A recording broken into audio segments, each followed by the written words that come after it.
Hello all, வணக்கம் again. Welcome to beyond boundaries. நானும் மாஸ்டரும் வந்துட்டோம். வழக்கம் போல் கிரிக்கெட் வேர்ல்டு பரபரப்புக்கு பஞ்சமே இல்லை. நிறைய விஷயம் போயிட்டே இருக்குது. ஏஷியா கப்பும் ஒரு பக்கம் போயிட்டே இருக்குது. அது இல்லாமல் நிறைய இண்டோர் டொமஸ்டிக் மேட்சஸ் எல்லாமே நடந்துகிட்ருக்கு. நிறைய lots of news were happening. ஆனால் இன்றைக்கி எதை பற்றி பேசலான்னு யோசிச்சுக்கிட்டே இருக்கும்போது மாஸ்டர் சொன்னார், அதெல்லாம் யோசிச்சுக்கலாம். ஆனால் நீங்கள் என்ன ஆல்ரெடி ஒரு தடவை ஒரு ஹாட்ஸ்பாட்டில் போட்டிங்க. இந்த தடவை இட்ஸ் மை டர்ன். அதனால இன்னைக்கு நான் சில கொஸ்டின்ஸ் வச்சிருக்கேன். நீங்க ஹாட் சீட்ல உட்காந்துட்டு பதில் சொல்லுங்க அப்படின்னாரு. எப்பயுமே என்ன நீங்க தானே கேள்வி கேட்குறீங்க. ஒரு தடவை ரிவர்ஸ் போட்டு பார்ப்போம். வணக்கம். ஓகே, இன்று நம் சிறப்பு விருந்தினராக இல்ல ஓகே அதான் ஃபேர் கேம் தான். ஸோ ஓகே, நம்ம ஸ்டார்ட் பண்ணலாம் மாஸ்டர். நீங்க ஏதாவது கரண்ட் டாபிக்ஸ் தான் எடுத்துட்டு வந்திருப்பீங்கன்னு நினைக்கிறேன். அதனால கேளுங்க, அப்படியே ஐடியா ஷேர் பண்ணிக்கலாம். கண்டிப்பா இது கொஞ்சம் ஓல்டு தான். ஓகேங்களா? ஸோ இப்போ நம்ம ரீசெண்டா England south Africa T20 series போயிட்டு இருக்கு பாத்தீங்களா? அதுல second match 300 just like that 300 அடிச்சிட்டாங்க. நான் அதை எப்படி பார்த்தேன்னா, ஹைலைட்ஸ் மாதிரி தான் இது. மேட்சே ஹைலைட்ஸ் மாதிரி தான் இருந்தது. I wrote it down like it's complete madness அப்படிங்கிற மாதிரி தான் இருந்தது. ஏன்னா திரும்பி இவங்க அடிக்கிறப்ப 158 ஆல் அவுட் வேற. So completely imbalanced. ஆமா. ஸோ நான் உங்ககிட்ட ஃபர்ஸ்ட் நீங்க அந்த இதுல உங்களுக்கு ஏதாவது நீங்க சொல்லணும்னு நினைச்சா சொல்லுங்க. ஆனா மெயினா நான் உங்ககிட்ட கேட்கணும்னு வச்சிருந்தது, நிறைய 300 இனிமேல் நம்ம பார்ப்போமா 2020ல, கன்சிடரிங் பிச்சர்ஸ், இனோவேட்டிவ் ஷாட்ஸ் எல்லாத்தையும் வைக்கிறப்ப? டு பிகின் வித், நான் ஏன் இவ்வளவு நாள் 300 வரல, இது லேட்டா தான் வந்திருக்கு அப்படின்னு தான் நான் நினைச்சிட்டு இருக்கேன். நான் I think if my assumption is correct, இந்த வருஷம் ஐபிஎல்ல I think we are going to see one more 300 அப்படின்னு நான் நினைக்கிறேன்.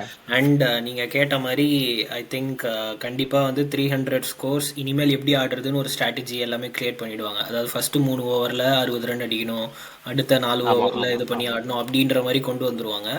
அண்ட் இன்னும் சொல்லணும்னா அந்த 300 சேஸ் கூட டீம்ஸ் பண்ணுவாங்க அப்படின்னு எனக்கு தோணுது ஆக்சுவலா.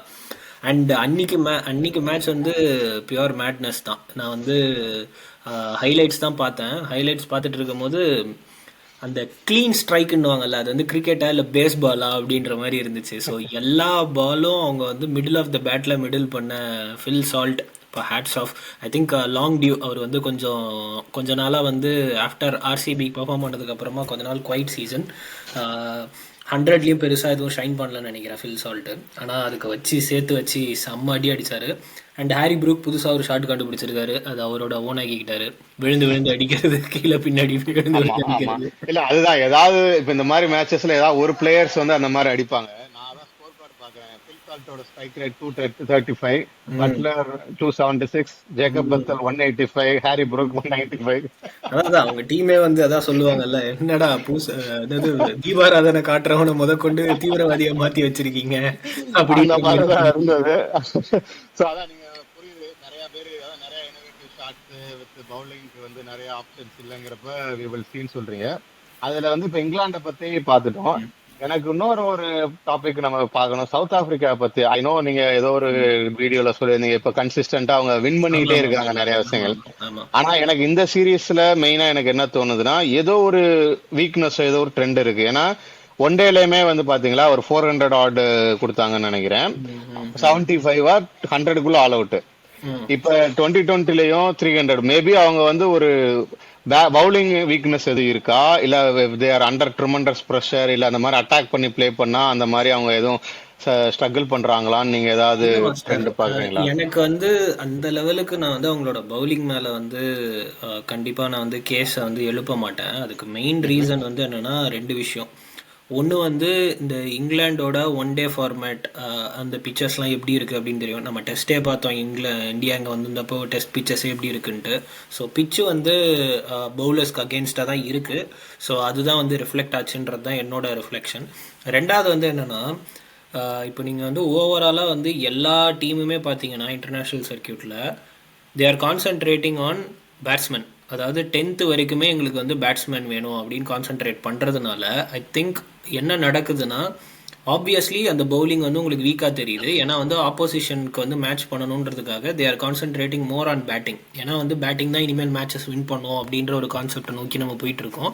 அண்ட் அது சவுத் ஆஃப்ரிக்கா, இங்கிலாந்து மட்டும் இல்லை, எல்லா டீமுமே இப்போ அப்படி தான் வந்து இது பண்ணுறாங்க. And I don't think so.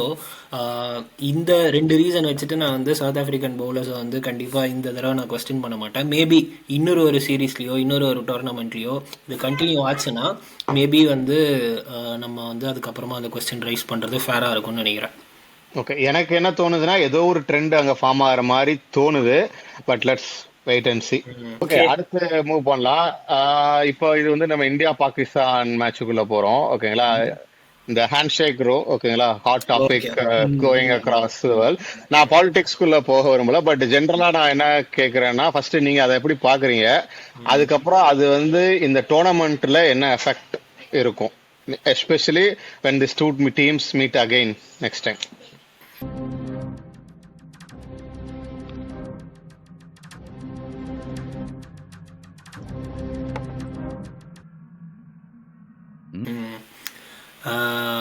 Okay, இது வந்து பாலிடிக்ஸ் பத்தி பேசாம இந்த கொஸ்டினுக்கு ஆன்சர் பண்ண முடியுமா அப்படின்றது எனக்கு தெரியல. எப்படி ஸ்மார்ட்ல போட்டேனா, இதுக்கு தான் நான் இன்னைக்கு சான்ஸ் கேட்டது.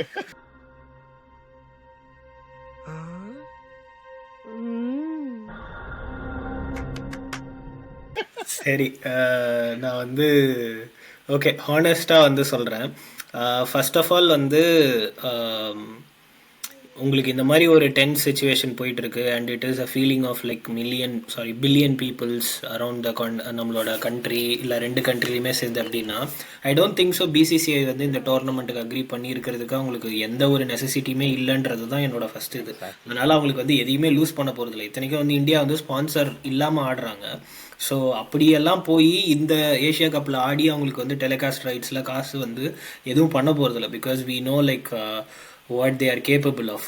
ஸோ அப்படி நீங்கள் அதை வந்து அக்ரி பண்ணி விளையாடிட்டதுக்கு அப்புறமா then why you are considering them as a enemy அப்படின்னு தான் நான் சொல்லுவேன். Because it is between the 2 countries. நீங்கள் வந்து கிரவுண்டில் வந்து விளையாட ஆரம்பிச்சிட்டிங்க, அதுக்கப்புறமா நீங்கள் இங்கே வந்து ஒரு டபுள் ஸ்டாண்டர்ட் எடுக்கக்கூடாதுல்ல.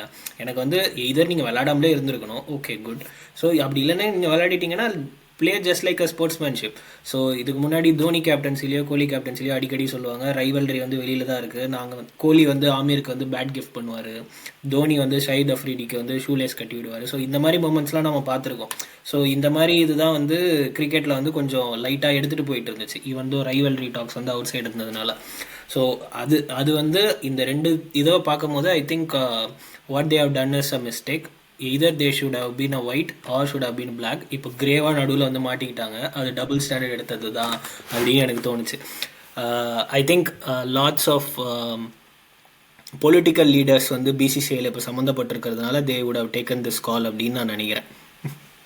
கரெக்ட். என்னோட தாட்ஸும் கிட்டத்தட்ட அது மாதிரி தான் இருந்தது. ஒன்று விளையாடக்கூடாது, இல்லை விளையாண்டேன்னா you just play like a professional game. Okay, last question அந்த டாபிக். மேட்ச் ரெஃபரியவே மாத்தணும்னு சொல்றாங்க, எப்படிப்பா? நான் என்னடா பண்ணுவேன் அப்படின்ற மாதிரி, டேய் நான் என்னடா பண்ணேன் அப்படின்ற மாதிரி தான் இருந்துச்சு. சொட்ட தலைய செருப்பால அடி பண்ண உடனே நிப்பாட்டா ப்ரோகிராம் நிறுத்துடா. டேய் பேத்தியடா அடிக்குறீங்க கொல்ல. அதுதான் ரீசனான்னு தெரியல. அவங்க வந்து like I mean he is not neutral அப்படின்ற மாதிரி கம்ப்ளைண்ட் ஃபைல் பண்ணியிருக்காங்க. அண்ட் இன்னைக்கு காலையில் நியூஸ் பார்த்தேன், like ICC has declined their request. அதனால ஒன்றும் நடக்க போறது இல்லை.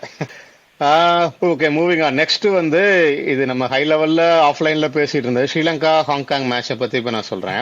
ஓகேங்களா, நான் கேட்டது it was again I am still thinking it was close to upset. No master. அதாவது ஹாங்காங் எதிர்த்துங்கிறப்ப அதாவது நான் ஏதோ ஒரு ஆர்டிகல்லையும் படிச்சேன். I think they were like Sri Lanka was they were fear of failure, there was fear of ஃபெயிலியர்னு சொல்லி யாரோ ரைட் பண்ணியிருந்தாங்க. ஸோ நான் உங்ககிட்ட என்ன கேட்கறேன்னா, சரி நீங்க அது அப்செட்டுக்கு கூட இல்லைன்னு சொல்லிட்டீங்க, பட் ஆனா பேஸ்ட் ஆன் திஸ் பெர்ஃபார்மன்ஸ் நீங்க ப்ரெடிக்ட் பண்ணிருந்தீங்க ஸ்ரீலங்கா வில் ரீச் த ஃபைனல்னு சொல்லி. அதுல ஏதாவது உங்களுக்கு கன்சர்ன் இருக்கா, இல்ல நீங்க ரீதிங்க் பண்ணி ஏதாவது ப்ரெடிக்ஷன்ஸ் மாத்துறீங்களா? எப்படி இப்போ அவங்களோட பெர்ஃபார்மன்ஸை பாக்குறீங்க? ஆமாம், ரொம்ப கொஞ்சம் புவராக தான் அவங்களோட லோவர் டு த ஸ்டாண்டர்ட்ஸ் தான் ஸ்டார்ட் பண்ணியிருக்காங்க. முன்னாடி நான் வந்து ஒரு 70% நம்பினேன் Sri Lanka will be the finalist. ஏன்னா ஆன் பேப்பர்ஸில் டீம் பார்க்குறதுக்கு கொஞ்சம் நல்லா இருந்துச்சு. இப்போ அதை வந்து நான் வந்து ஒரு 15% கம்மி பண்ணி ஸோ ஒரு 55-60% நான் ஸ்டில் பேக் பண்றேன். ரெண்டாவது அது எப்படிங்க வந்தது? மேட்சும் நான் பார்த்துட்டு அதுக்கப்புறமா என்னுடைய இல்ல ஆக்சுவலா ஃபர்ஸ்ட் ப்ரெடிக்ஷன் மேட்ச் வந்து நல்லா பண்ணாங்க. ஐ திங்க் அது யாரு கூட ஓமன் ஞாபகம் கூட இல்ல. இல்ல ஓமன் கூடயா பண்ணாங்க. ஏன்னா ஃபர்ஸ்ட் மேட்ச் வந்து ஸ்ட்ராங்கா பெர்ஃபார்ம் பண்ணியிருந்தாங்க. ஒரே ஒரு செகண்ட் குயிக்கா சொல்றேன் நானு. அதனால நானும் நீங்க சொல்ற ஓகே அந்த ட்ரெண்ட் கரெக்டா தான் இருக்கு அப்படின்னு நினைச்சிட்டு இருந்தேன். பங்களாதேஷ் கூட ஓகே. 139 தான் 140 தான் டார்கெட், 14.4 ஓவர்ஸ்ல சேஸ் பண்ணிட்டாங்க. அதே சிமிலர் பெர்ஃபார்மன்ஸ் இதுலயும் கொடுத்துருந்தாங்கன்னா ஸ்ட்ராங்கா இருந்திருக்கும். ஐ திங்க் ஏதோ ஒரு மைண்ட் செட் ப்ராப்ளம்ன்றதா நினைக்கிறேன். More than the skills, I think it was a mind set thing நான் நினைக்கிறேன். ஸோ அதனால கொஞ்சம் நீங்க ப்ரெடிக்ஷனை கொஞ்சம் குறைச்சிக்கிறீங்க. ஆமா. ஃபைன், அதுதான் நான் நோட் பண்ணி வச்சு உங்ககிட்ட கேட்கலான் இருந்தது. ஓகே. நீங்க ஏதாவது வச்சிருக்கீங்களா? Thank you very much.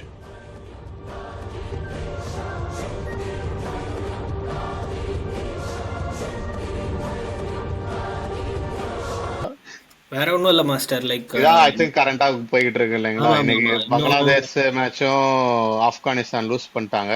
ஆமா, அதுமே ஒரு நம்ம ப்ரெடிக்ட் பண்ணதுக்கு கொஞ்சம் ஸ்லைட் சர்ப்ரைஸ் தான். ஏன்னா நம்ம ஆமா, ஆமா. ஆப்கானிஸ்தான் தான் ஆப்கானிஸ்தான் வந்து ஜெயிச்சிருவாங்கன்னு பண்ணுவாங்கன்னு நினைச்சேன் ஆக்சுவலா நினைச்சோம். அந்த ஸ்கோர் பார்க்கும்போது. பட் ஆனா அது வந்து அதர் சைடு போயிடுச்சு. பார்ப்போம். லைக் இந்த ஃப்ரைடேவோட நம்மளுக்கு தெரிஞ்சிரும் என்னென்ன ஆமா, டீம் நான் அது ஹைலைட்ஸும் பார்க்கல. மேபி நம்ம அதான் ஒரு ஏசியா கப் ரீகேப் இந்த பண்ணுவோம். லீக் ஸ்டேஜுக்கு ஒரு ரீகேப் கொஞ்சம் ப்ரிப்பேர் பண்ணிட்டு வந்து ரீகேப் பண்ணலாம். ஸோ அதுக்கு முன்னாடி குயிக்காக வந்து 2-3 அப்டேட். அது நீங்கள் பார்த்துருப்பீங்க. ஆனால் வந்து திலீப் ட்ராஃபியில் வந்து சென்ட்ரல் ஜோன் ரஜத் படிடார் செம்ம ஃபார்மில் இருக்கார் போல இருக்கு. தொட்டது எல்லாம் கப்பு வாங்கி கொடுத்துக்கிட்டே இருக்காரு. ஆர்சிபிக்கு 18 வருஷம் பிரேக்கை உடைச்சாரு. இப்போது சென்ட்ரல் ஜோனுக்கும் வந்து கப்பு வாங்கி கையில் கொடுத்துட்டாரு. I think he is the man of the tournament as well. So நல்ல ஓகே. ஃபார்ம். அதுக்கு அடுத்து வந்து இந்தியாவுக்கு ஸ்பான்சர்ஸ் கிடச்சிட்டாங்க. Apollo tyres. அப்போலோ அது எத்தனை டயர்ஸ், க்ரோர்ஸு? ஆமா. 571 580 ரேஞ்சுன்னு நினைக்கிறேன். அதான் 4.5 crores per match. It will be roughly like ஏதோ 2017 வரைக்குமா என்னோ பார்த்தேன். Roughly it will equal to 600 crores. 600 crores, which is like anyway higher than like Dream 11. And as they speculation said, they have gone for an Indian backed, அதாவது Indian origin company, at least for some years. So இதெல்லாம் தான் குயிக்காக Konstas ஏதோ century அடிச்சிருக்காரு போலக்கு India ஏக்கு. India ஏவும் இன்னைக்கு Australia ஏவும் ஸ்டார்ட் பண்ணியிருந்தாங்க. கான்ஸ்டாஸ் வந்து ஐ திங்க் ரொம்ப அக்ரெசிவாக தான் விளையாண்டாரு. ஆமா, 144 பால்ஸ்ல 109 ரன்ஸ் பண்ணிருக்காரு. 140 பால்ஸ். ஆனால் வந்து அரௌண்ட் லைக் இல்லை மேபி செஞ்சுரி வந்து அதுக்கும் கம்மியாக போட்டிருப்பாரு. முன்னாடி அடிச்சிருக்கலாம். 120 அந்த இதுலேயே அடிச்சிருந்தாரு.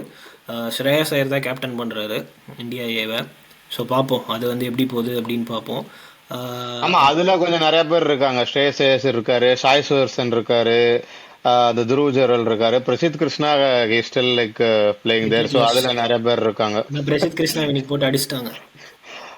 அவருக்கு கொஞ்சமாச்சும் ஹெல்ப்ஃபுல் கண்டிஷன்ஸ் இருக்கும்ல லக்னோவில், அவருக்கு அவ்வளோதான். அப்புறம் இன்னொரு விஷயம் நீங்கள் பார்த்தீங்களான்னு எனக்கு தெரியல. லைக் இந்தியா ஏ வந்து ஆஸ்திரேலியா இந்தியா வந்து ஆஸ்திரேலியாவுக்கு டூர் பண்ணும்போது ஓடிஐக்கு வந்து இந்தியா ஏவும் ஆஸ்திரேலியா ஏவும் அனௌன்ஸ் பண்ணியிருந்தாங்க. Speculations were Virat Kohli and Rohit Sharma will start playing in India A as their warm up matches. But ஆனால் அவங்க 2 பேருமே டீமில் கிடையாது. ஸோ அந்த ஸ்குவாடி அனௌன்ஸ் பண்ணிட்டாங்க அக்டோபருக்கு. பட் ஆனால் வந்து அவங்க 2 பேருமே இல்லை. என்ன நடக்க போகுதுன்னு தெரியல. Is it an indication for those 2 legends for doing something? But ஆனால் அவங்க 2 பேரும் மாற்றி நெட்ஸ் ப்ராக்டிஸ் செஷன் இமேஜஸ்லாம் அப்லோட் பண்ணிட்டு இருக்காங்க. I think exciting times. பார்ப்போம். என்னோட பச்சு என்ன சொல்லுதுன்னா அவங்க டைம் ஓவர் தான் சொல்லுது. பார்ப்போம். I wouldn't be very surprised. இப்போ இருக்கிற இந்தியன் மேனேஜ்மெண்ட்டும் சரி, இப்போ இருக்கிற இதெல்லாம் பார்க்கும்போது I wouldn't be very surprised. But if they are making that big call, at least let them play like one tournament as their farewell match and then they deserve that அப்படின்னு தான் நினைக்கிறேன். 2 பேருமே ஒரு மேட்ச் விளையாடிட்டு அதுவும் அது ஐ டோன்ட் திங்க் ஸோ நம்ம ஹோமில் எதுவும் விளையாட போகிறது இல்லை ரீசெண்ட் டைம்ஸில். டெஸ்ட் தான் இருக்குன்னு நினைக்கிறேன். ஸோ ஆமாம், சரி பார்ப்போம். I think next October November வந்து இன்ட்ரெஸ்டிங்காக இருக்கும். ஓகே, நிறைய விஷயம் அப்படியே குயிக்காக ரீகேப் பண்ணிட்டோம். இந்த வாரம் என்னெல்லாம் ஓடிட்டுருக்கு அப்படின்ட்டு. நீங்கள் சொன்ன மாதிரி நம்ம வந்து ஏஷியா கப்போட லீக் ஸ்டேஜஸ் முடிஞ்ச உடனே அதுக்கு ஒரு ரீகேப் போடுவோம். ஸோ அதுக்கு முன்னாடி வேறு ஏதாவது நீங்கள் ஸ்பெசிஃபிக் டாபிக் எடுத்து பேசணும்னு நினச்சிங்கன்னா நீங்கள் கமெண்ட் பண்ணுங்கள். மாஸ்டர் இன்னைக்கு கடைசி என்ன ஹாட் சீட்டில் போட்டு என்ஜாய் பண்ணிட்டாரு. பரவாயில்ல, nice questions, enjoyed it. So next வீடியோவில் அதான் நம்ம ரீகேப் பற்றி பேசலாம் மாஸ்டர். கண்டிப்பா. ஸோ நம்ம இந்த லீக் ஸ்டேஜ் முடிஞ்சோடனே ரீகேப் பற்றி பேசுவோம். வேறு ஏதாவதுனா நான் சொன்ன மாதிரி நீங்கள் வந்து கமெண்ட்ஸ் போடுங்க, கண்டிப்பாக அதை நாங்கள் எடுத்து பேசுவோம். And thank you so much for your support. Until meet you next time, signing off, Vikram. And Master. Bye bye. Bye bye.